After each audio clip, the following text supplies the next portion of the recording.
চাঁপাইনবাবগঞ্জ জেলা আওয়ামী লীগের সাধারণ সম্পাদক ও সদর আসনের সাবেক এমপি আব্দুল ওদুদের ঘনিষ্ঠ সহচর হওয়ায় তার দাপট দেখিয়ে এক ভুয়া ডাক্তারের বিরুদ্ধে পরপর ৩টি বিয়ের অভিযোগ উঠেছে।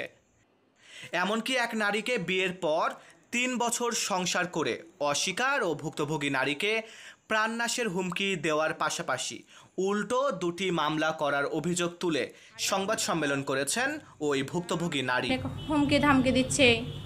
বৃহস্পতিবার ৩১ জুলাই দুপুরে জেলার বাতেনখার মোড়স্থ একটি অফিসে এই সংবাদ সম্মেলন করেন শিবগঞ্জ উপজেলার ধাইনগড় ইউনিয়নের চৈতন্যপুর গ্রামের আবু বাক্কারের মেয়ে সারাবান তোহরা।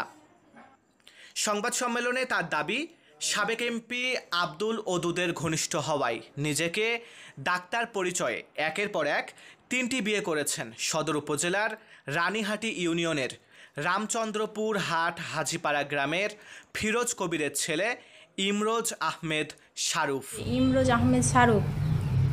ইনি হচ্ছে আমার স্বামী। ফিরোজ কবির ডাক্তার হচ্ছে আমার শ্বশুর। ইমরোজ আহমেদ শারুফ। আমি আমাদের গ্রামে পল্লী চিকিৎসায় স্বাস্থ্যসেবায় চাকরি করতাম। সেখানে ইমরোজ ইউনিক হসপিটালের মার্কেটিং সিআর হিসাবে চেম্বার করত। সেখানে চেম্বার করতে যাওয়ার পর আমাদের পরিচয় পর আমাদের সম্পর্ক। আমাকে বিয়ের প্রস্তাব দেয়। আমি আমার বাড়িতে জানাই। আমার বাড়িতে জানার পর আমার আব্বা বলে যে সে বড়লোকের ছেলে, আমি বিয়ে শাদী দিব না। তখন আমাকে সে ভুলে ভালিয়ে অনেক রকমের কথা বলে নিয়ে আসার পরে আমাকে শরীয়ত মোতাবেক বিয়ে করার পরে আমার সন্তান হয় একটা। ৩ বছর চলছে আমাদের সংসার হয়। বিয়ের পর ভালোভাবে সংসার চলছিল সারাবান ও ইমরোজের, কিন্তু 4 মাসের সন্তান থাকা অবস্থায় স্ত্রী সন্তানের স্বীকৃতি চাইতে গেলেই অস্বীকার করে যোগাযোগ বন্ধ করেন ইমরোজ।